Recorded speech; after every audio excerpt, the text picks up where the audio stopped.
Hi, ഏറെ രസകരമായ ഏറ്റവും പുതിയ ചലച്ചിത്രം നൂറുസ്വാമി ശശി എഴുതി സംവിധാനം ചെയ്ത ഈ ചലച്ചിത്രത്തിൽ സ്വാസികയും അജയും ശക്തിയും വിജയ് ആന്റണിയും പ്രധാന കഥാപാത്രങ്ങളായി എത്തുന്നു. ചലച്ചിത്രം ഇപ്പോൾ C5-ൽ സ്ട്രീം ചെയ്യപ്പെടുന്നുണ്ട്. കാണാൻ താല്പര്യമുള്ളവർ അവിടെ നിന്നും കാണുമല്ലോ. ഒരു യഥാർത്ഥ സംഭവകഥയെ അടിസ്ഥാനമാക്കി ചിത്രീകരിച്ച ഈ ചലച്ചിത്രത്തിന്റെ വിശദമായ കഥ നമുക്കൊന്ന് കേട്ടുനോക്കിയാലോ? കഥയിലേക്ക് പോകുന്നതിന് മുമ്പ് ഇത്തരത്തിൽ സിനിമാ കഥകൾ കേൾക്കാൻ ഇഷ്ടമുള്ളവരാണ് നിങ്ങളെങ്കിൽ നമ്മുടെ ചാനൽ ഒന്ന് സബ്സ്ക്രൈബ് ചെയ്യണേ. കൂട്ടുകാർക്ക് ഷെയർ ചെയ്തു കൊടുക്കുകയും കമന്റ് ചെയ്യുകയും ലൈക്ക് ചെയ്യുകയും ചെയ്യൂ. കഥ ആരംഭിക്കുന്നത് കള്ളക്കുറിച്ചി എന്നു പേരുള്ള ഒരു ചെറിയ ഗ്രാമത്തിലാണ്. ഒരു വീടിനകത്ത് ഒരു സ്ത്രീ തനിയെ ഇരുന്ന് കരയുന്നു. 42 വയസ്സുകാരിയായ അവരുടെ പേരാണ് സെൽവി. സെൽവിക്ക് 2 മക്കളാണുള്ളത്. ആൺമക്കൾ. മൂത്ത മകൻ ഭാസ്കർ, ഇളയ മകൻ വിവേക്. മൂത്ത മകൻ കമ്പനിയിൽ ജോലിക്ക് പോകാൻ താല്പര്യമില്ലാതെ സ്വന്തമായി ഒരു കോച്ചിംഗ് സെന്റർ നടത്തുന്നു. ഇളയ മകൻ ഇപ്പോൾ കോളേജിൽ പഠിക്കുന്നു.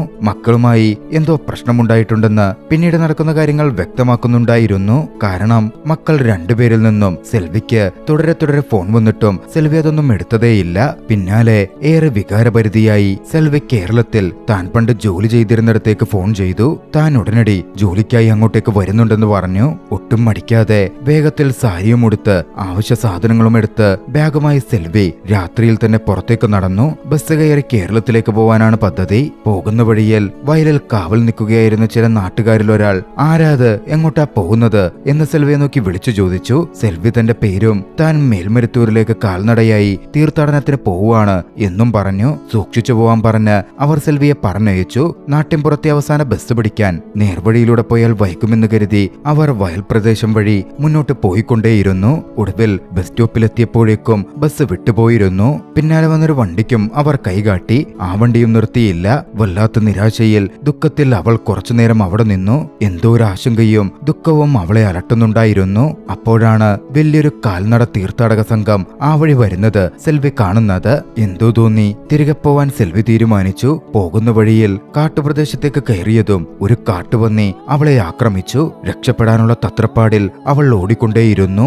ആ ഓട്ടത്തിനിടയിൽ അവിടുണ്ടായിരുന്ന ഒരു കിണറ്റിലേക്ക് രക്ഷപ്പെടാൻ അവൾ എടുത്തു ചാടി. പക്ഷേ ചാട്ടത്തിന്റെ ആഘാതത്തിൽ തലപോയി ആ വലിയ കിണറിനുള്ളിലെ ഒരു കല്ലിലടിച്ചു. ബോധരഹിതയായി അവൾ മുങ്ങിത്താഴാൻ തുടങ്ങി. സെൽവി അന്ന് എങ്ങോട്ടാവും പുറപ്പെട്ടു പോവാൻ പോയത്? എന്തായിരിക്കും അതിന് കാരണം? ചോദ്യങ്ങൾ ബാക്കിയാക്കി കഥ നേരെ 15 വർഷങ്ങൾ മുമ്പിലേക്ക് പോകുന്നു. സെൽവിക്ക് 23 വയസ്സ് പ്രായമായിരുന്ന സമയം പെട്ടെന്ന് അപ്രതീക്ഷിതമായി അവരുടെ ഭർത്താവ് മരണപ്പെട്ടു. വിധവയായ സെൽവി തന്റെ 2 മക്കളെയും നല്ല രീതിയിൽ വളർത്തി വലുതാക്കണം, അതിനായി ഒരു ജോലിക്ക് പോകണം എന്ന് വിചാരിച്ച് തന്റെ അച്ഛന്റെയും അമ്മയുടെയും അടുത്ത് പോയി. എനിക്ക് ജോലിക്ക് പോകണം, അതുകൊണ്ട് നിങ്ങൾ എന്റെ കൂടെ വന്ന് നിൽക്കണം, കുട്ടികളെ നോക്കാൻ ആരെങ്കിലും വേണമല്ലോ എന്ന മട്ടിൽ ആവശ്യപ്പെട്ടു. ഉടൻ അവിടുണ്ടായിരുന്ന സെൽവിയുടെ സഹോദരൻ തന്റെ വീട്ടിലും കുട്ടികളുണ്ടെന്നും അവരെ നോക്കാൻ ഇവർ ഇവിടെ വേണം എന്ന തരത്തിലും പറഞ്ഞു. ഒരു കാര്യം ചെയ്യ്, നിനക്ക് വേണമെങ്കിൽ അമ്മയെ മാത്രം വിളിച്ചുകൊണ്ട് പോക്കോ എന്നും പറഞ്ഞു. സെൽവി പിന്നാലെ തന്റെ അമ്മയ്ക്കടുത്ത് കാര്യങ്ങൾ ചോദിച്ചു. പക്ഷെ അമ്മ പറഞ്ഞത് തന്റെ ഭർത്താവിനെ വിട്ട് താൻ വരില്ല എന്നായിരുന്നു.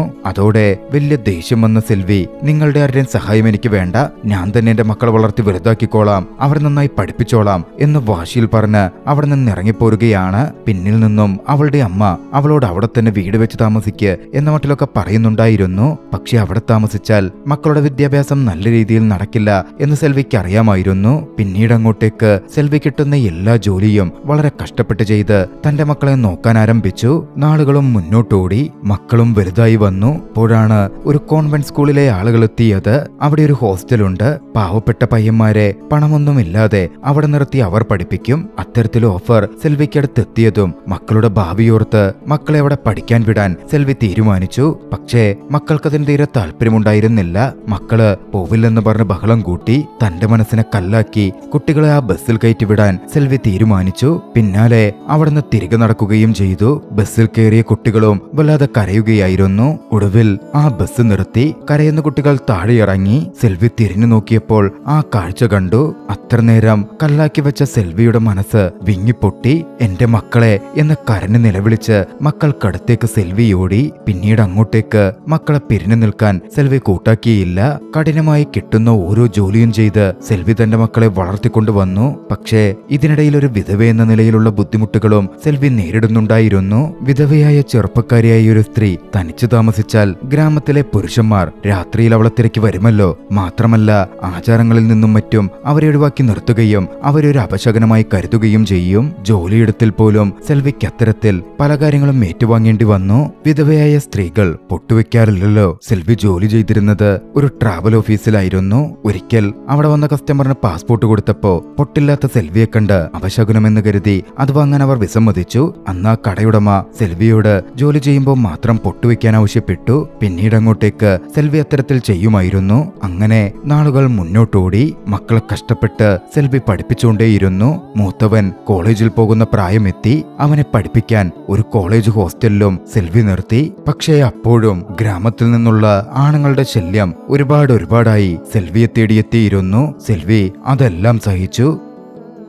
അങ്ങനിരിക്കെയാണ് അവരുടെ അമ്മാവന്റെ, അതായത് തായ്മാമന്റെ മകൾ ഋതുമതിയാകുന്നത്. ചടങ്ങിന് സെൽവിയും മക്കളും പോയിരുന്നു. അവിടെ വെച്ചൊരു ബ്രോക്കർ സെൽവിക്ക് അടുത്തു വന്ന് സെൽവിയുടെ മക്കളുടെ കല്യാണക്കാര്യത്തെപ്പറ്റി പറഞ്ഞു. അത് കേട്ട് സെൽവിയുടെ ആങ്ങള മൈക്കെടുത്ത് എല്ലാരോടുമായി അനൗൺസ് ചെയ്തു, എനിക്കാകെ 3 അനിയത്തിമാരാണ്. അവരിൽ ഒരാൾക്ക് മാത്രമേ 2 ആൺമക്കളുള്ളൂ. അത് സെൽവിക്കാണ്. സെൽവിയുടെ 2 ആൺമക്കളിൽ ഒരാളായിരിക്കും എന്റെ മരുമകൻ. എന്റെ മകളെ കെട്ടുക അവനായിരിക്കും. അതുകൊണ്ട് കല്യാണാലോചനയും മറ്റുമായി സെൽവിയുടെ അടുത്തേക്ക് ചെന്നേക്കരുത്.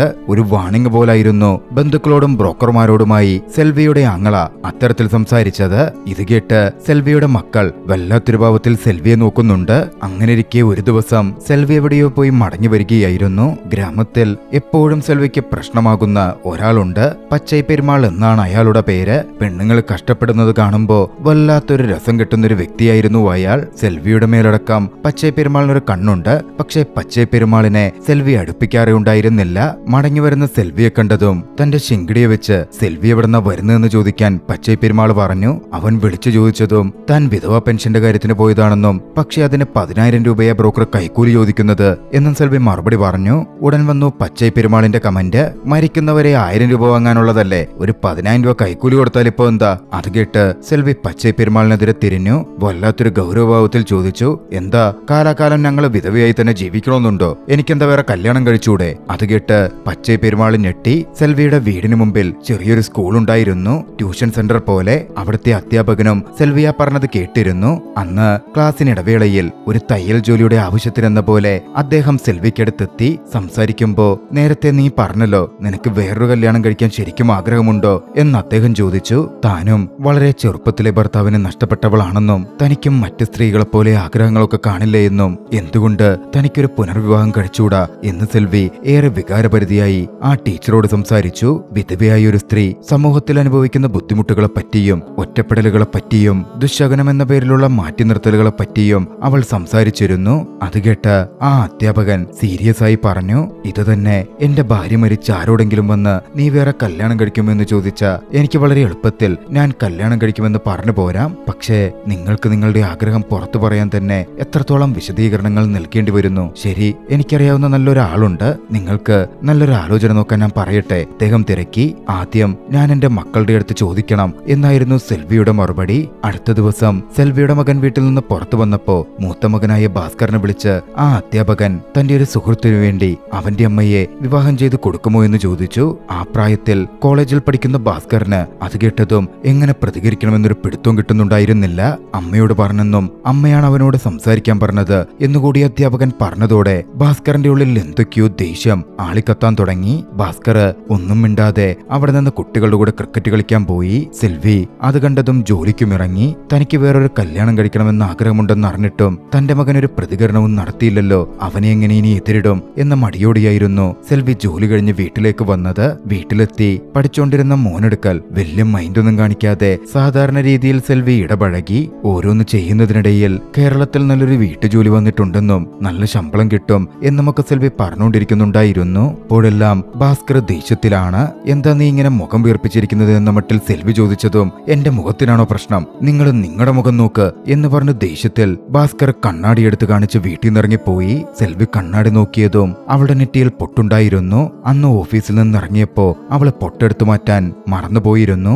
അത്രത്തോളം ആയപ്പോഴേക്കും സെൽവി പൂർണ്ണമായും തകർന്നുപോയി. ഭാസ്കർ കോളേജിലേക്ക് മടങ്ങിയ ശേഷവും അവന് സാധാരണ നിലയിലാവാൻ പറ്റുന്നുണ്ടായിരുന്നില്ല.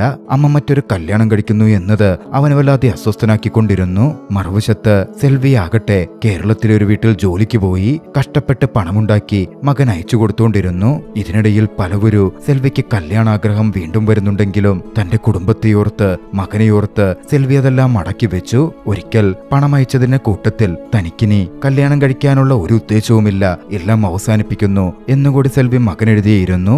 അതവന് വല്ലാത്തൊരു ആശ്വാസം പകർന്നു. പിന്നീട് അവൻ പഠനത്തിൽ കോൺസെൻട്രേറ്റ് ചെയ്തു. പഠനം കഴിഞ്ഞ് ജോലിക്ക് പോകാൻ താല്പര്യമില്ലാതെ സ്വന്തമായി ഒരു കോച്ചിംഗ് സെന്റർ ആരംഭിച്ചു. ജീവിതം അങ്ങനെ നല്ല രീതിയിൽ മുന്നോട്ട് പോയിക്കൊണ്ടിരുന്നു.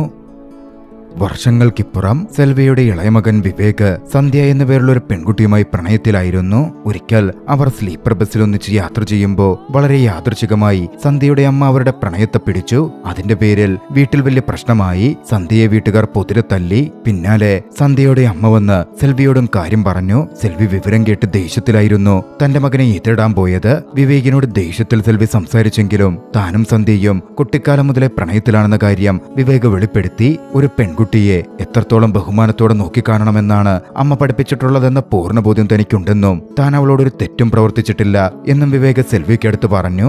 അതോടെ സെൽവിക്കും തെല്ലൊരു ആശ്വാസം തോന്നി. പക്ഷെ അപ്പോഴാണ് തന്റെ ആങ്ങളയുടെ കാര്യം സെൽവി ഓർത്തത്. മക്കളുടെ ഒരാളെ മരുമകനാക്കും എന്നായിരുന്നല്ലോ ആങ്ങള പറഞ്ഞുകൊണ്ടിരുന്നത്. ഇളയമകൻ പ്രണയത്തിലാണ്. ഇനിയിപ്പോ ആങ്ങളയുടെ മകൾ ചിട്ടുവിനെ ആരെ കൊണ്ട് വിവാഹം കഴിപ്പിക്കും എന്ന മട്ടിൽ സെൽവി ടെൻഷനിലായി. മൂത്തമോനെ കൊണ്ട് കെട്ടിക്ക് എന്നായിരുന്നു വിവേക് പറഞ്ഞത്. ഭാസ്കർ അതിന് സമ്മതിക്കുമോ എന്ന തരത്തിലായിരുന്നു സെൽവിയുടെ ആശങ്ക. വീട്ടിലെ ഫാൻ നോക്കിയായിരുന്നു. മറ്റാരും സംസാരിക്കാനില്ലാത്തതിനാൽ സെൽവി സംസാരിച്ചിരുന്നത് പോലും. അത്രത്തോളം ഏകാന്തമായ ജീവിതമായിരുന്നു അവരുടേത്. അങ്ങനെ സെൽവി ഭാസ്കർ വിളിച്ച് സംസാരിച്ചു. കല്യാണക്കാര്യം പറയാൻ വേണ്ടിയായിരുന്നു വിളിച്ചത്. പക്ഷേ അപ്പോഴാണ് ഭാസ്കർ അമ്മയ്ക്കടുക്കൽ അമ്മയ്ക്കിനി ഒരു പുനർവിവാഹം ചെയ്തുകൂടെ എന്ന് ചോദിക്കുന്നത്. സെൽവി അക്ഷരാർത്ഥത്തിൽ ഞെട്ടി. പണ്ഡിതേ ഭാസ്കർ ആണല്ലോ ഇത്തരമൊരു കാര്യം പറഞ്ഞതിന് പ്രശ്നമുണ്ടാക്കിയത്. ഇപ്പോൾ ഇത്രയും പ്രായം ചെന്നപ്പോ 42-ാം വയസ്സിൽ ഭാസ്കർ വിളിച്ച അക്കാര്യം തന്നെ ചോദിക്കുന്നു. സെൽവി ഫോൺ കട്ട് ചെയ്തു. വീണ്ടും ഭാസ്കർ വിളിച്ചു. സെൽവി പക്ഷേ ഭാസ്കറിനോട് ദേഷ്യപ്പെട്ടായിരുന്നു സംസാരിച്ചത്. തനിക്കിനി കല്യാണത്തിനൊരു ആഗ്രഹവുമില്ല എന്ന മട്ടിൽ അവർ സംസാരിച്ചുകൊണ്ടേയിരുന്നു. ഭാസ്കറും വിട്ടില്ല. പിന്നീട് തുടർച്ചയായി അമ്മയെ കോൾ ചെയ്തു. പുനർവിവാഹത്തിന്റെ കാര്യം അമ്മയോട് സംസാരിച്ചുകൊണ്ടേയിരുന്നു. പക്ഷേ ഒരു തരത്തിലും സെൽവി അടുക്കുന്നുണ്ടായിരുന്നില്ല. അങ്ങനെ ഇരിക്കാൻ ഒരു ദിവസം കോളേജിൽ നിന്ന് വിവേക് വിളിക്കുന്നത്. സന്ധ്യയുടെ വീട്ടിൽ അവളെ ടോർച്ചർ ചെയ്യുകയാണെന്നും ചേട്ടൻ എപ്പോഴാ കല്യാണം നടത്തുന്നത്, അത് കഴിഞ്ഞ എനിക്ക് സന്ധ്യയെ വിവാഹം കഴിക്കാലോ എന്ന കാര്യം വിവേക് പറയുന്നുണ്ടായിരുന്നു. പിന്നാലെ സെൽവി അക്കാര്യം ഭാസ്കറുമായി സംസാരിച്ചു. ഭാസ്കർ അതൊരവസരമായിട്ടെടുത്തു. അമ്മയ്ക്കടുക്കൽ പറഞ്ഞു, അമ്മയുടെ കല്യാണം കഴിഞ്ഞാൽ മാത്രമേ എന്റെ കല്യാണമുള്ളൂ. സെൽവി അതിനെപ്പറ്റിയേറെ ആലോചിച്ചു. അടുത്ത ദിവസം തന്നെ ഭാസ്കറിന് കല്യാണം ആലോചിക്കാൻ ബ്രോക്കറെ ചെന്ന് കാണുകയും ചെയ്തു. ഭാസ്കറിനെ വിളിച്ച് തനിക്ക് കല്യാണത്തിന് സമ്മതമാണെന്നും പക്ഷേ അതിന് ഒരു കണ്ടീഷൻ ഉണ്ടെന്നും പറഞ്ഞു. കണ്ടീഷൻ എന്താണെന്ന് ഭാസ്കർ ചോദിച്ചപ്പോ ആദ്യം നീ പെണ്ണ് കാണാൻ പോകണമെന്നും കാണുന്ന പെണ്ണിനോട് താനിങ്ങനെ അമ്മയ്ക്ക് വിവാഹം നടത്താൻ ആഗ്രഹിക്കുന്നു എന്ന് പറയണമെന്നും സെൽവി വ്യക്തമാക്കി. അങ്ങനെ അവൻ കെട്ടാൻ പോകുന്ന പെണ്ണ് അമ്മയുടെ കല്യാണം നടത്താൻ സമ്മതിച്ചാൽ ഞാൻ ഓക്കെയാണ് എന്നായിരുന്നു സെൽവി പറഞ്ഞത്. ഭാസ്കറും അതിന് തയ്യാറായി. അങ്ങനെ ആദ്യത്തെ പെണ്ണ് കാണൽ ചടങ്ങ് വന്നു. ആ വീട്ടിലെത്തിയതും ഭാസ്കർ അക്ഷരാർത്ഥത്തിൽ ഞെട്ടിപ്പോയി. ആ പെണ്ണിന്റെ പേര് വന്ദനയെന്നാണ്. വന്ദനയുടെ പാരന്റ്സ് ഒരു യൂട്യൂബ് ചാനൽ നടത്തുന്നുണ്ട്. വന്ദനയും അതിൽ പങ്കാളിയാണ്. പെണ്ണ് കാണൽ മുതൽ കല്യാണം വരെ കണ്ടന്റ് ആക്കലായിരുന്നു അവരുടെ പദ്ധതി. ഭാസ്കറിന് അത് തീരെ ഇഷ്ടപ്പെട്ടില്ല. ഞാൻ നിങ്ങളുടെ മോളെ കാണട്ടെ എന്ന് പറഞ്ഞ് ഭാസ്കർ ആദ്യം മോളിലേക്ക് പോയി. പിന്നാലെ വന്ദനയെ കണ്ട് തനിക്കിത് സെറ്റാവില്ലെന്ന് പറഞ്ഞ് അവിടെ നിന്ന് ഇറങ്ങിപ്പോരാൻ തുടങ്ങി. വന്ദന പക്ഷേ എന്താ ഭാസ്കർ ഇങ്ങനെ പെണ്ണ് കാണലിന് വന്ന് പറ്റില്ലെന്ന് പറഞ്ഞ് പെട്ടെന്ന് പോകുന്നതെന്ന് മട്ടിൽ ചോദിച്ച് ഭാസ്കറിനോട് സംസാരിക്കുമ്പോഴാണ് ഭാസ്കർ തുറന്ന് വന്ദനയോടുള്ള കാര്യങ്ങളൊക്കെ പറയുന്നത്. വന്ദന ഭാസ്കറിന്റെ ആ തീരുമാനത്തിലും മറ്റും വല്ലാതെ ഇംപ്രസ്ഡ് ആയി. എങ്ങനെയാണ് ഭാസ്കറിന് ഈ മനംമാറ്റം വന്നതെന്ന് ചോദിച്ചു. പഠിക്കുന്ന കാലത്ത് അമ്മയുടെ ഈ ഏകാന്തതയും ഒറ്റപ്പെടലുമൊന്നും തനിക്ക് മനസ്സിലായിരുന്നില്ലെന്നും കോയമ്പത്തൂരിൽ താൻ ജോലി ചെയ്യാൻ തുടങ്ങിയപ്പോ അമ്മ തന്റെ കൂടെ വന്ന് നിന്നെന്നും അപ്പോൾ CCTV വഴി അമ്മയുടെ ഒരു ദിവസത്തെ ജീവിതവും ഒറ്റപ്പെടലും താൻ നേരിട്ട് കണ്ടെന്നും ഭാസ്കർ വ്യക്തമാക്കി. അപ്പോൾ മുതലാണ് വേദനയോടെ അമ്മയുടെ കാര്യം ചിന്തിച്ച് ഭാസ്കർ പോയി തന്റെ പഴയ അധ്യാപികയെ കാണുന്നത്. ആ സിസ്റ്റർ ആയിരുന്നു എന്നും ഭാസ്കർ സപ്പോർട്ട് ചെയ്തിരുന്നത്. സിസ്റ്ററിന്റെ വാക്കുകൾ ഭാസ്കറിന്റെ കണ്ണു തുറപ്പിച്ചു. അങ്ങനായിരുന്നു അമ്മയ്ക്ക് പുനർവിവാഹം നടത്താൻ ഭാസ്കർ തീരുമാനിച്ചതും. ഇതൊക്കെ കേട്ടതും വന്ദന ഇംപ്രസ്ഡ് ആയി. ഒടുവിൽ ഭാസ്കറും വന്ദനയും ഒരു കരാറിലെത്തി. ആദ്യം അവന്റെ അമ്മയുടെ വിവാഹം നടത്താൻ വേണ്ടി അവർ പരസ്പരം ഇഷ്ടപ്പെട്ടതായും വന്ദന ഈ കല്യാണത്തിന് സമ്മതിച്ചതായും അമ്മയെ അറിയിക്കും. വിവരങ്ങൾ സെൽവി അറിഞ്ഞതും സെൽവി തെല്ലുന്ന പരിഭ്രാന്തിയിലായി. അധികം വൈകാതെ ഈ വിഷയം വിവേകിന്റെ ചെവിയിലെത്തി. വിവേക് അതിനെപ്പറ്റി ചോദിക്കാൻ വേണ്ടി ഭാസ്കറിന്റെ അടുത്തു ചെന്നു. അമ്മയെ നീ പുനർവിവാഹം കഴിക്കുന്നു പറഞ്ഞ് ടോർച്ചർ ചെയ്യുവാണെന്ന് കേട്ടല്ലോ എന്ന് പറഞ്ഞായിരുന്നു വിവേക് ആരംഭിച്ചത്. ഒന്നും രണ്ടും പറഞ്ഞ് അവർ തമ്മിൽ വലിയ വഴക്കായി. സംഗതി അതൊന്നുമായിരുന്നില്ല. വിവേകിന്റെ കാമുകി സന്ധ്യയുടെ വീട്ടിൽ ഒരു തരത്തിലായിരുന്നു കാര്യങ്ങളൊക്കെ പറഞ്ഞ് നോക്കിയാക്കിയിരുന്നത്. ഇപ്പോൾ അമ്മ പുനർവിവാഹം കഴിക്കുകയാണെന്ന കാര്യം വന്ന കൂടുതൽ പ്രശ്നമാകും. അതായിരുന്നു വിവേകിനെ ചൊടിപ്പിച്ചത്. അവര് തമ്മില് വലിയ തല്ലും വഴക്കും നടന്നു. പക്ഷേ ഒടുവിൽ ഭാസ്കർ കാര്യങ്ങൾ എണ്ണി എണ്ണി പറഞ്ഞപ്പോ വിവേകിന് കാര്യങ്ങൾ മനസ്സിലായി. അമ്മയുടെ ഏകാന്തതയും ഒറ്റപ്പെടലും എല്ലാം തന്നെ അവനും തിരിച്ചറിഞ്ഞു. ഇതിനിടയിൽ നാട്ടിലൊരു പ്രശ്നമുണ്ടായി. കുട്ടികളുടെ പഠിപ്പിന് വേണ്ടി സെൽവി വട്ടിപ്പലിശയ്ക്ക് പണമെടുത്തിരുന്നു. ആ പലിശക്കാരൻ വന്ന് ഈ വീട് വട്ടിപ്പലിശക്കാരൻ്റെതാണെന്ന മട്ടിൽ വീടിന്റെ ഭിത്തിയിൽ എഴുതി. സെൽവിയോട് വിദ്വേഷമുണ്ടായിരുന്ന പച്ചൈ പെരുമാളും മറ്റു നാട്ടുകാരും അവിടെ ഉണ്ടായിരുന്നു. പച്ചൈ പെരുമാള് അവിടെ വെച്ചും സെൽവിയെ അപമാനിക്കാൻ നോക്കിയപ്പോ സെൽവി പെയിന്റ് എടുത്ത് പച്ചൈ പെരുമാളിന്റെ മുഖത്തൊഴിച്ചു. അന്ന് ആ കൂടിയിരുന്ന നാട്ടുകാർക്ക് മുമ്പിൽ പച്ചൈ പെരുമാൾ നാണം കെട്ടു. അതോടെ അയാൾക്ക് സെൽവിയോടുള്ള ശത്രുതയും വർദ്ധിച്ചു. അടുത്തൊരു ദിവസം വിവേകും ഭാസ്കറും നാട്ടിലെത്തിയിരുന്നു. അന്നങ്ങോട്ടേക്ക് സെൽവിയുടെ ആങ്ങളയും വന്നു. സംസാരമധ്യേ അവരിലൊരാൾ തന്റെ മകളെ വിവാഹം കഴിക്കുന്ന കാര്യം അവരുടെ അമ്മാവൻ എടുത്തിട്ടു. ഭാസ്കർ താനും ചിട്ടുവും തമ്മിൽ വലിയ വയസ്സ് വ്യത്യാസമുണ്ട്, അതൊന്നും ശരിയാവില്ലെന്ന് പറഞ്ഞൊഴിഞ്ഞു മാറി. അതോടെ അമ്മാവൻ വിവേകിന് നേരെ തിരിഞ്ഞു. വിവേകും ഒഴിഞ്ഞു മാറുന്നത് കണ്ടപ്പോ സെൽവിയുടെ ആങ്ങളയ്ക്ക് അവരുടെ അമ്മാവന് വലിയ ദേഷ്യം വന്നു. നിങ്ങളെന്താ എന്നെ അപമാനിക്കുവാണോ എന്ന് ചോദിച്ച് ബഹളം വെച്ച് സെൽവിനെ പെണ്ണു ചോദിച്ച് വീട്ടിലേക്ക് വരാതെ താൻ ഇങ്ങോട്ടേക്ക് വരില്ലെന്നും പറഞ്ഞിട്ടായിരുന്നു അന്ന് സെൽവിയുടെ ആങ്ങള മടങ്ങിപ്പോയത്. ആങ്ങളെ പിണങ്ങിപ്പോയതിൽ വലിയ സങ്കടത്തിലും ദേഷ്യത്തിലും മക്കളോടും സെൽവി ദേഷ്യപ്പെട്ടിരുന്നു. അപ്പോഴാണ് വിവേകിനെ സന്ധ്യ വിളിക്കുന്നത്. കോയമ്പത്തൂരിൽ പോയിട്ട് എന്തായി എന്നറിയാനായിരുന്നു സന്ധ്യയുടെ ഫോൺ വിളി വന്നത്. ഫോൺ വിളിക്കുന്നതിനിടയിൽ കോയമ്പത്തൂരിൽ പോയി താൻ ചേട്ടനുമായി വഴക്കിട്ടെന്നും പക്ഷേ അവൻ പറയുന്നതൊക്കെ കേട്ടപ്പോ അവൻ പറയുന്നതാണ് ന്യായമെന്ന് തോന്നിയെന്നും വിവേക് സന്ധ്യയോട് പറഞ്ഞു. സന്ധ്യ അത് കേട്ട് വല്ലാതെ ഫ്രസ്ട്രേറ്റഡ് ആയി. വിവേകിനോട് ബ്രേക്കപ്പും പ്രഖ്യാപിച്ചു. മറുവശത്ത് സെൽവിയാകട്ടെ തന്റെ ഇളയ മകനും തന്റെ വിവാഹത്തിന് മുന്നിട്ടിറങ്ങുന്നത് കണ്ട് ഏറെ അതിശയിച്ചു നിന്നു. പക്ഷേ വിവേകിന്റെ ബ്രേക്കപ്പും അവന്റെ ബുദ്ധിമുട്ടുകളുമൊക്കെ സെൽവി നോക്കിക്കാണുന്നുണ്ടായിരുന്നു. താനിനൊരു വിവാഹം കഴിച്ചാൽ മക്കളുടെ ജീവിതത്തിൽ വലിയ പ്രശ്നമാകും എന്ന് പറഞ്ഞ് സെൽവി അതിൽ നിന്ന് ഒഴിഞ്ഞു മാറാൻ നോക്കി. ഭാസ്കറുമായി തന്നെ പ്രശ്നമുണ്ടാക്കി. തൊട്ടുപുറകെ ഭാസ്കർ വന്ദനയ്ക്ക് കോൾ ചെയ്തു. തന്റെ അമ്മ വിവാഹം കഴിക്കുന്നില്ലെന്നും അതുകൊണ്ട് താനും വിവാഹത്തിൽ നിന്ന് പിന്മാറുകയാണ് എന്ന് വന്ദനയോട് പറഞ്ഞു. അത് കേട്ട് സെൽവി വല്ലാതാവുന്നുണ്ടായിരുന്നു. രണ്ടു മക്കളും രണ്ടു വശത്ത് വിഷമിച്ചു കിടന്നു. ഒരു ഭാഗത്ത് സെൽവിയും. അന്ന് രാത്രി മക്കൾക്ക് ഭക്ഷണം പോലും വിളമ്പി വെച്ചിട്ട് അത് കഴിക്കാതായിരുന്നു അവർ കോളേജിലേക്കും ജോലി സ്ഥലത്തേക്കും മടങ്ങിയത്. സെൽവി അത് വല്ലാതെ വേദനിപ്പിച്ചിരുന്നു. ആ സംഭവത്തിനു ശേഷം തൽക്കാലത്തേക്ക് അവരെ ഡൈവേർട്ട് ചെയ്യാനും അവരെ ഒന്ന് ഭയപ്പെടുത്താനും വേണ്ടി വീട്ടിൽ നിന്ന് മാറി നിൽക്കാൻ സെൽവി തീരുമാനിച്ചു. അങ്ങനായിരുന്നു സെൽവി കേരളത്തിലേക്ക് വീണ്ടും ജോലിക്ക് പോകാൻ തീരുമാനിച്ചത്. അതിനുവേണ്ടി പോകുമ്പോഴാണ് സെൽവിയെ പന്നിയോടിച്ചതും സെൽവി കിണറ്റിൽ വീഴുന്നതും തലയിടിക്കുന്നതും. രാത്രി വൈകിയും സെൽവി വിളിച്ച് കിട്ടാതായതോടെ അയൽവക്കത്തുള്ള ഒരു പെൺകുട്ടിയെ ഭാസ്കർ വിളിച്ചു. അമ്മയെ നോക്കാൻ പറഞ്ഞു. അവിടെ എത്തിയപ്പോ അമ്മ ഫോൺ കൊണ്ടുപോയിട്ടില്ല എന്ന കാര്യം ഭാസ്കറിന് മനസ്സിലായി. മാത്രമല്ല ഫുഡൊക്കെ അതുപോലെ ആ മുറിയിൽ തന്നെ ഇരിപ്പുണ്ട്. അതോടെ ഭാസ്കറും വിവേകുമടക്കം സെൽവിയെ തിരയാൻ തുടങ്ങി. സെൽവിയുടെ ഫോണിൽ നിന്ന് അവസാനം കേരളത്തിലേക്ക് വിളിച്ചതുകൊണ്ട് അവിടെയും അന്വേഷണം നടന്നു. പക്ഷേ സെൽവിയുടെ ആങ്ങളപ്പോഴും കരുതിയിരുന്നത് ഭാസ്കറും വിവേകും തന്റെ മകളെ വിവാഹം കഴിക്കാൻ വിസമ്മതിച്ചതിൽ മനംനൊന്ത് സെൽവി വീട്ടിൽ നിന്ന് ഇറങ്ങിപ്പോയി എന്നായിരുന്നു. വന്ദന ഇതിനിടെ പലവട്ടം ഭാസ്കറെ വിളിക്കാനും ശ്രമിക്കുന്നുണ്ട്. ഭാസ്കർ പക്ഷേ കോൾ അറ്റൻഡ് ചെയ്തില്ല. അങ്ങനെയൊടുവിൽ സെൽവിയെ പറ്റിയുള്ള വിവരം അവർക്ക് വന്നു ചേർന്നു. സെൽവി എന്ന് ആ കിണറ്റില് വീണപ്പോ പന്നി ഓടിച്ചിട്ടപ്പോ വല്ലാതെ അലറി വിളിച്ചിരുന്നു. ആ ശബ്ദം കേട്ട് തീർത്ഥാടനത്തിന് പോയിരുന്ന സംഘത്തിലെ ചിലർ കിണറിനടുത്തേക്ക് ഓടിയെത്തി. അതിലൊരു സ്ത്രീ കിണറ്റിലേക്ക് ചാടി സെൽവിയെ രക്ഷപ്പെടുത്തുകയായിരുന്നു. പിന്നാലെ സെൽവിയെ മക്കൾ വന്നു കണ്ടു. പക്ഷേ മക്കളോട് സെൽവി എപ്പോഴും മനസ്സ് തുറന്ന് സംസാരിച്ചൊന്നുമില്ല.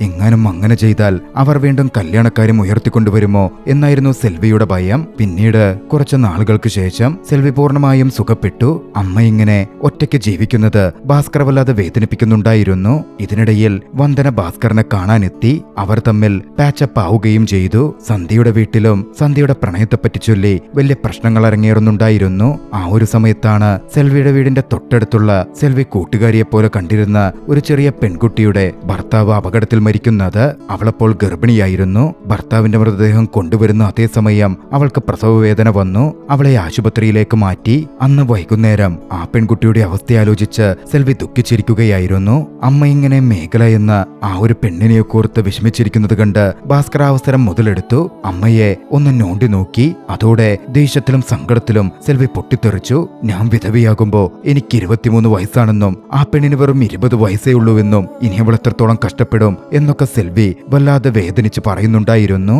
അവസരം മുതലെടുത്ത് ഭാസ്കർ പറഞ്ഞു, അതിനിവിടെ മാറ്റങ്ങൾ കൊണ്ടുവരാൻ അമ്മയടക്കമാരും തയ്യാറല്ലല്ലോ. അങ്ങനൊരു കാര്യം ചെയ്യണമെങ്കിൽ വലിയ ബുദ്ധിമുട്ടായിരിക്കും, ഒരുപാട് കഷ്ടപ്പെടേണ്ടി വരും. അമ്മ പുനർവിവാഹത്തിന് സമ്മതിച്ചിരുന്നെങ്കിൽ, പുനർവിവാഹം നടത്തിയിരുന്നെങ്കിൽ മേഖലയ്ക്കടക്കം അതൊരു മാതൃകയാകുമായിരുന്നു, ഗ്രാമത്തിന് മാതൃകയാകുമായിരുന്നു. അങ്ങനെ അവരുടെ ജീവിതമൊക്കെ നന്നാവണം എന്നമ്മ ശരിക്കും ആഗ്രഹിക്കുന്നുണ്ടെങ്കിൽ അതിനാദ്യത്തെ കാലടിയെടുത്ത് വെക്കേണ്ടത് അമ്മയാണ്. അവന്റെ വാക്കുകൾ സെൽവിയുടെ മനസ്സിൽ ആഴത്തിൽ പതിച്ചു. സെൽവി അതിനെപ്പറ്റി ഗാഢമായി ആലോചിച്ചു. ഒടുവിൽ തന്റെ മകൻ ഭാസ്കർ വിളിച്ച് തന്റെ കല്യാണത്തിന് സമ്മതമറിയിച്ചു. ഭാസ്കറിന് അതെത്രത്തോളം സന്തോഷം പകർന്നിരുന്നു.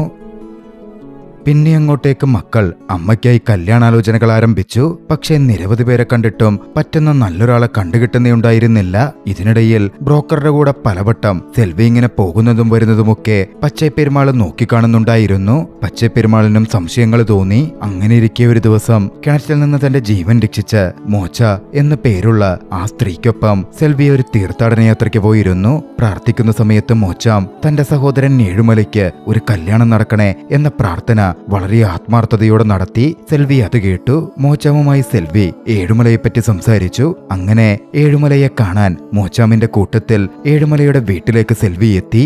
ഏഴുമലയെ അതുവരേക്കും വിവാഹം കഴിച്ചിരുന്നില്ല. ഏഴുമലയ്ക്ക് അമ്മയും സഹോദരിയും മാത്രമാണുള്ളത്. പ്രായമേറിയ കിടപ്പിലായ അമ്മയെ ഏഴുമലയാണ് നോക്കുന്നതും. സെൽവി ഏഴുമലയെ കണ്ടു. ഒരു പച്ച മനുഷ്യൻ, കർഷകൻ, എപ്പോഴും സന്തോഷമായിട്ടിരിക്കാൻ ആഗ്രഹിക്കുന്ന ഒരു നല്ല വ്യക്തി. അവർ അന്ന് കുറെ നേരം സംസാരിച്ചു. സംസാരമധ്യേ ഏഴുമലയ്ക്ക് സെൽവിയെയും സെൽവിക്ക് ഏഴുമലയെയും വല്ലാതെ അങ്ങ് ഇഷ്ടപ്പെട്ടു. പിന്നീടും അവർ പലവരും കണ്ടു, പരസ്പരം ഇടപഴകി. ഒടുവിൽ താൻ ഏഴുമലയെ കണ്ടെത്തിയ കാര്യം സെൽവി തന്നെ മക്കളെ അറിയിച്ചു. മക്കളും അതിൽ സന്തോഷത്തിലായിരുന്നു. ഒടുവിൽ ഏഴുമലയും കുടുംബവും താമ്പൂലത്തട്ടുമായി നിശ്ചയം ഉറപ്പിക്കാൻ സെൽവിയുടെ വീട്ടിലെത്തി. പക്ഷേ തട്ട് സ്വീകരിക്കാൻ മകൻ വിസമ്മതിച്ചു. അമ്മ ഇപ്പോ ഏഴുമലയെ പറ്റി പറഞ്ഞിട്ടേ ഉള്ളൂവെന്നും എല്ലാം ഒന്ന് അന്വേഷിച്ച് ഓക്കെയാക്കിയ ശേഷം നമുക്ക് തട്ട് കൈമാറാം എന്നുമായിരുന്നു ഭാസ്കർ പറഞ്ഞത്. ഭാസ്കറിന്റെ ആ പറച്ചിലിൽ സെൽവിക്കും ഒരു അതിശയം തോന്നിയിരുന്നു. ഇതേസമയം സെൽവിയുടെ ആങ്ങളുടെ വീട്ടിലേക്ക് ഒരു സഹോദരി വലിയ ദേഷ്യത്തിൽ വന്നു കയറുകയായിരുന്നു. അന്ന് ഏഴുമലയും മറ്റും മടങ്ങിയ ശേഷം ഏഴുമലയെ കൃഷിയിടത്തിൽ ജോലി ചെയ്യുമ്പോൾ അങ്ങോട്ടേക്ക് ഭാസ്കർ വന്നു. ഏഴുമലയെ കണ്ട് ഏഴുമലയെ തങ്ങൾക്ക് ഇഷ്ടപ്പെട്ട കാര്യവും അമ്മ കണ്ടുപിടിച്ച വ്യക്തി ഒരിക്കലും മോശമാവില്ലെന്ന് തനിക്ക് ഉറപ്പുണ്ട് എന്ന കാര്യവും ഭാസ്കർ അറിയിച്ചു. പിന്നാലെ താൻ രാവിലെ തട്ടുമാറ്റാതിരിക്കാനുള്ള പ്രധാന കാരണവും പറഞ്ഞു. അവർ വരുന്നതിനു മുമ്പ് അമ്മയുടെ വിവാഹത്തെ പറ്റിയുള്ള കാര്യം പറയാൻ ഭാസ്കർ മൂത്ത അമ്മായിയുടെ വീട്ടിൽ പോയിരുന്നു. പക്ഷേ അവർ ഭാസ്കറിനെ ആട്ടിയിറക്കി വിട്ടു. വലിയ പ്രശ്നവും ഉണ്ടാക്കി. എല്ലാ ബന്ധുക്കളും മറ്റും എതിരാവുമെന്ന് അതോടെ ഭാസ്കറിന് ഉറപ്പായി. രാവിലെ തട്ടുമാറി വിവാഹ തീയതി ഉറപ്പിച്ചാൽ അതെല്ലാവരും അറിയും. അതോടെ അത് മുടക്കാൻ അവരൊക്കെ ശ്രമം നടത്തും. അതുകൊണ്ട് തീയതിയടക്കം രഹസ്യമാക്കി വെച്ച് പെട്ടെന്ന് കല്യാണം നടത്താനായിരുന്നു ഭാസ്കർ പ്ലാൻ ചെയ്തത്. അതുകൊണ്ട് അടുത്ത ദിവസം തന്നെ സെൽവിയുടെയും ഏഴുമലയുടെയും വിവാഹം നടത്താം എന്നാണ് ഏഴുമലയോട് ഭാസ്കർ പറഞ്ഞത്. കൂട്ടത്തിൽ ഭാസ്കർ ഏഴുമലയെ അച്ഛ എന്ന് അഭിസംബോധന ചെയ്യുകയും ചെയ്തു. ഏഴുമലയുടെയും മനസ്സ് നിറഞ്ഞിരുന്നു. അദ്ദേഹം ഭാസ്കർ പറയുന്ന പോലെ ചെയ്യാമെന്ന് പറഞ്ഞു. പിന്നാലെ ഭാസ്കർ കല്യാണത്തിന് വേണ്ട ഒരുക്കങ്ങൾ ആരംഭിച്ചു.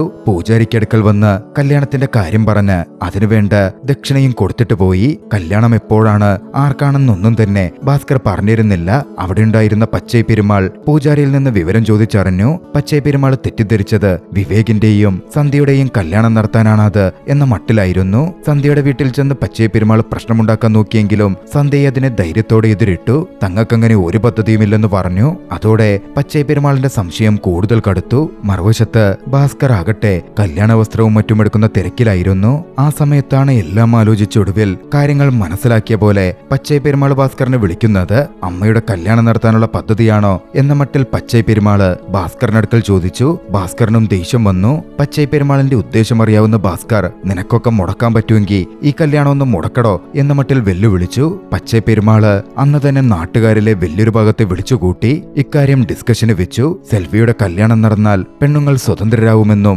തങ്ങളുടെ അടിമകളായി നിൽക്കുന്നത് അവസാനിക്കുമെന്നും ഒക്കെ പറഞ്ഞ പച്ചൈ പെരുമാൾ എന്ത് വില കൊടുത്തും സെൽവിയുടെ കല്യാണം നിർത്തണം എന്ന് നാട്ടുകാരെ പിരികയറ്റി.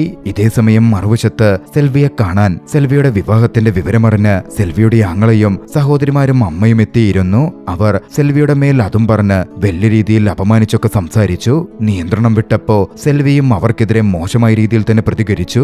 അതിലിടപെട്ട് പ്രശ്നം പരിഹരിക്കാൻ എന്ന പോലെ നിന്ന സെൽവിയുടെ ആങ്ങള സെൽവി ചായ എടുക്കാൻ തിരിഞ്ഞതും തയ്യൽ മെഷീനിലെ കയറെടുത്ത് സെൽവിയുടെ കഴുത്തിൽ കുരുക്കി സെൽവിയെ കൊല്ലാനുള്ള ശ്രമം നടത്തി. സെൽവി ശ്വാസം കിട്ടാതെ പിടഞ്ഞു. അയാളുടെ സഹോദരിമാരും അമ്മയും സെൽവിയെ കൊല്ലാൻ കൂട്ടുനിന്നിരുന്നു. പക്ഷേ സെൽവി മരണപ്പെടുന്നതിന്റെ തൊട്ടുമുമ്പ് വാതിൽക്കൽ വന്ന് മേഖല മുട്ടി. അതുകൊണ്ട് അവർക്ക് ആ ശ്രമം ഉപേക്ഷിച്ച് അവിടെ നിറങ്ങിപ്പോകേണ്ടി വന്നു.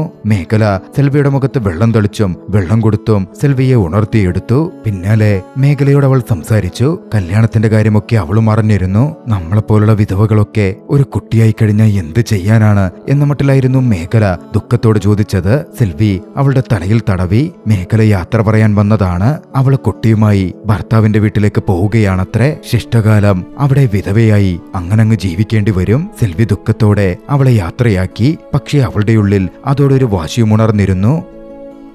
ഇതിനിടയിൽ നാട്ടുകാർ ഏഴുമലയെ പോയി കണ്ട് ഭീഷണിപ്പെടുത്തി. സാധനങ്ങൾ വാങ്ങി വരികയായിരുന്ന സെൽവിയുടെ മകൻ ഭാസ്കറെ വഴിയിൽ വെച്ച് ആക്രമിക്കാൻ ശ്രമിച്ചു. ഭാസ്കർ അതിൽ നിന്ന് രക്ഷപ്പെട്ട് പോലീസ് സ്റ്റേഷനിൽ പോയി സഹായം ചോദിച്ചെങ്കിലും അവിടുത്തെ SHO അവന്റെ സഹായത്തെ തള്ളിക്കളഞ്ഞു. മറ്റു പല ഡ്യൂട്ടികളുമുണ്ടെന്ന് പറഞ്ഞായിരുന്നു അയാൾ അത് ചെയ്തത്. പക്ഷേ എന്തു വന്നാലും അടുത്ത ദിവസം അമ്മയുടെ വിവാഹം നടത്തും എന്ന് ഭാസ്കർ തീരുമാനിച്ചുറപ്പിച്ചിരുന്നു. അനിയനൊപ്പം കൃത്യമായി പ്ലാൻ ചെയ്ത് വിവാഹത്തിന്റെ സാധനങ്ങളുമായി അവർ വീട്ടിലെത്തി. സെൽവിക്കപ്പോഴും നാളെയാണ് തന്റെ വിവാഹമെന്ന് അറിവുണ്ടായിരുന്നില്ല. മക്കളെന്താണ് തന്നോടൊന്നും മിണ്ടാത്തത് എന്നായിരുന്നു സെൽവി ചിന്തിച്ചുകൊണ്ടിരുന്നത്. സെൽവിയൊടുവിൽ വീട്ടിൽ ഒരുക്കി വെച്ചിരിക്കുന്ന വിവാഹ വസ്ത്രങ്ങളും മറ്റുമൊക്കെ കണ്ടപ്പോ വല്ലാതൊന്ന് അതിശയിച്ചു പോയി. ഒരു ഞെട്ടലുമുണ്ടായി. രാത്രിയിൽ അവരൊന്നിച്ച് ഭക്ഷണം കഴിക്കാനിരുന്നു. ആ നിമിഷത്തിൽ ഇനി ഇതുപോലെ മക്കൾക്കൊപ്പം ഇരുന്ന് തനിക്ക് ഭക്ഷണം കഴിക്കാൻ പറ്റുമോ എന്നൊക്കെയുള്ള ചിന്തയും മക്കളെക്കുറിച്ചുള്ള ആശങ്കയും സെൽവിയെ അസ്വസ്ഥപ്പെടുത്തി. ഒടുവിൽ വിവാഹമേ വേണ്ടെന്നവൾ കരഞ്ഞോണ്ട് പറഞ്ഞു. മക്കൾ രണ്ടുപേരും ചേർന്ന് സെൽവിയെ ആശ്വസിപ്പിച്ചു. അങ്ങനെ അടുത്ത ദിവസം പുലർച്ചെയായി. കല്യാണത്തിന്റെ ദിവസം. സെൽവി ഭാസ്കർ മേടിച്ച വസ്ത്രമൊക്കെ എടുത്ത് അണിഞ്ഞൊരുങ്ങി. വിവാഹമാലയുമൊക്കെ എടുത്ത് അവർ ക്ഷേത്രത്തിലെത്തി. പക്ഷേ പൂജാരി എത്തിയിരുന്നില്ല. ഫോൺ വിളിച്ചപ്പോ പൂജാരിയെ കഴിഞ്ഞ ദിവസം നാട്ടുകാർ ആക്രമിച്ചെന്നും അദ്ദേഹം ആശുപത്രിയിലാണെന്നും അറിഞ്ഞു. എന്നാലും അവരവിടെ കാത്തിരിക്കാൻ തുടങ്ങി.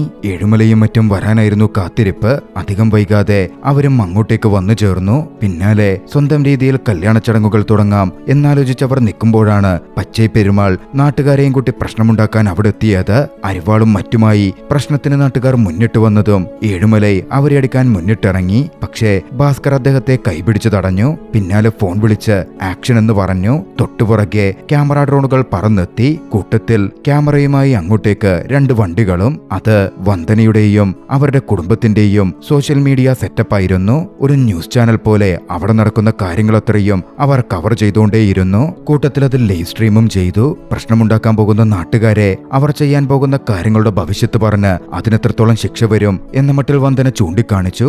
7 കൊല്ലത്തോളമൊക്കെ തടവ് ശിക്ഷ കിട്ടും എന്നൊക്കെ കേട്ടതും നാട്ടുകാരൊന്നടങ്കം ഭയന്ന് ചിതറിയോടി. വന്ദനയുടെ അച്ഛനാകട്ടെ നല്ല കണ്ടന്റ് ആയതുകൊണ്ട് ഡ്രോണുകൾ പറത്തി ഓടുന്നവരുടെ ദൃശ്യങ്ങളടക്കം നല്ല രീതിയിൽ പകർത്തി. ഒടുവിൽ പച്ചൈ പെരുമാൾ മാത്രം തനിച്ചു നിന്നു. ഏഴുമലൈ പച്ചൈ പെരുമാളിന്റെ മുമ്പിലേക്ക് ചെന്ന് നല്ല രീതിയിൽ പച്ചൈ പെരുമാളെ ഒന്നങ്ങ് വിരട്ടി. അതോടെ പച്ചൈ പെരുമാളും അടങ്ങി. അപ്പോഴേക്കും അവിടെ പോലീസ് സംഘം എത്തിയിരുന്നു. ലൈവ് സ്ട്രീം പോയതോടെ പോലീസിനത് പ്രശ്നമായി മാറി. അങ്ങനായിരുന്നു അവർ എത്തിയത്. പോലീസ് പ്രശ്നമുണ്ടാക്കാമെന്ന പച്ചൈ പെരുമാളിനെ അറസ്റ്റ് ചെയ്തു. പിന്നീട് അങ്ങോട്ടേക്ക് ഇൻസ്പെക്ടറുടെ നേതൃത്വത്തിൽ തന്നെ സെൽവിയുടെയും ഏഴുമലയുടെയും വിവാഹം നടന്നു. 2019 യഥാർത്ഥ ജീവിതത്തിലെ സെൽവിയുടെയും ഏഴുമലയുടെയും വിവാഹം പ്രകാരം നടന്നത്. പിന്നീട് അങ്ങോട്ടേക്ക് സെൽവിയും ഏഴുമലയും മക്കളും സന്തോഷത്തോടെ ഒന്നിച്ച് ജീവിക്കാൻ തുടങ്ങി. സെൽവിയുടെ വിവാഹത്തോടെ നാട്ടിലും മാറ്റങ്ങൾ വന്നു. മേഖലയുടെ വിവാഹം നടത്താൻ മേഖലയുടെ അമ്മായിയച്ഛൻ തന്നെ മുന്നിട്ടിറങ്ങി. ആ ദൃശ്യങ്ങളിൽ ചലച്ചിത്രം അവസാനിക്കുന്നു. രസകരമായ ഈ ഒരു ചലച്ചിത്രം നിങ്ങൾക്കിഷ്ടമായെങ്കിൽ വീഡിയോ ലൈക്ക് ചെയ്യുക. അഭിപ്രായങ്ങളും നിർദ്ദേശങ്ങളും കമന്റുകളിൽ രേഖപ്പെടുത്തുക. കഴിയുമെങ്കിൽ ചാനൽ സബ്സ്ക്രൈബ് ചെയ്തും കൂട്ടുകാർക്ക് ഷെയർ ചെയ്തു കൊടുത്തും ഞങ്ങളെ സപ്പോർട്ട് ചെയ്യുക. അടുത്ത എപ്പിസോഡിൽ മറ്റൊരു മികച്ച ചലച്ചിത്രവുമായി നമുക്ക് കണ്ടുമുട്ടാം. അതുവരെ ബൈ.